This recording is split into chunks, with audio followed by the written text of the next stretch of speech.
আমি একবার শোনাই। সেই সময় যখন তিনি চলে যাচ্ছেন তখন আমি কিশলয় প্রশ্ন করেছিলাম, আপনারা কি চুরির টাকায় নির্বাচন লড়েন?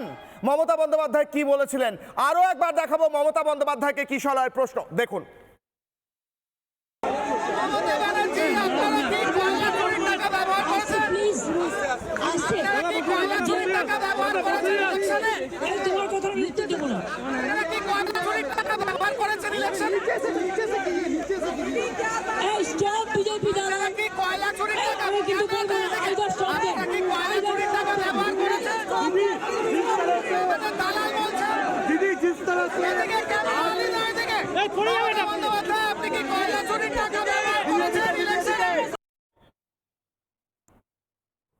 নীলাদ্রি বাবু, হ্যাঁ নাই উত্তর দেওয়া হচ্ছে। তো আমি জিজ্ঞেস করলাম আপনারা কি চুরির টাকা ইলেকশন লড়েছেন, আপনারা কি কয়লা চুরির টাকা নির্বাচনে ব্যবহার করেছেন? মমতা বন্দ্যোপাধ্যায় ফাইল নিয়ে পালিয়ে গেলেন, বললেন যে দালাল, বিজেপির দালাল ইত্যাদি ইত্যাদি। উত্তর দিলেন না কেন নীলাদ্রি বাবু?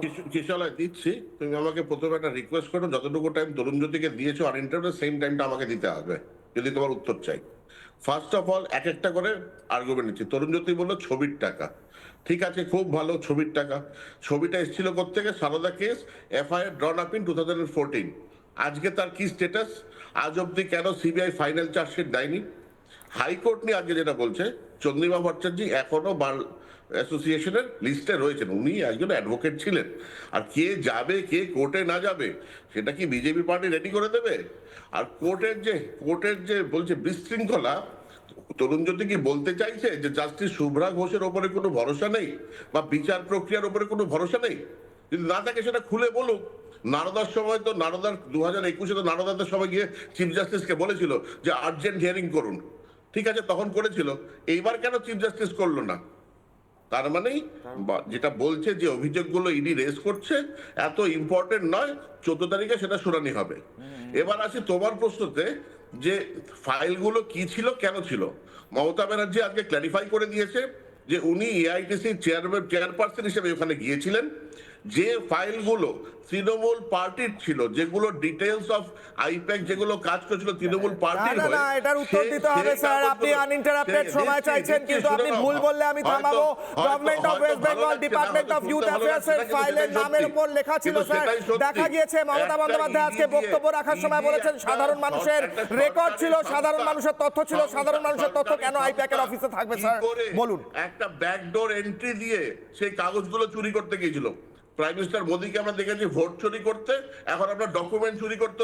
আপনি বক্তব্য শুনুন তাহলে, আমি শোনাবো। আপনার কথা ঠিক না, মমতা বন্দ্যোপাধ্যায়ের কথা ঠিক। মমতা বন্দ্যোপাধ্যায় বলছেন তো সাধারণ মানুষের তথ্য ছিল আইপ্যাকের দপ্তরে। কি বলছেন মমতা বন্দ্যোপাধ্যায়, কেন গিয়েছিলেন গতকাল শুনুন। যেহেতু আমি জেড প্লাস ভুলে যান, আমি কাল যা করেছি as a all India Trinamool কংগ্রেসের চেয়ারম্যান করেছি, এবং যা করেছি আমি কোনো অন্যায় করিনি।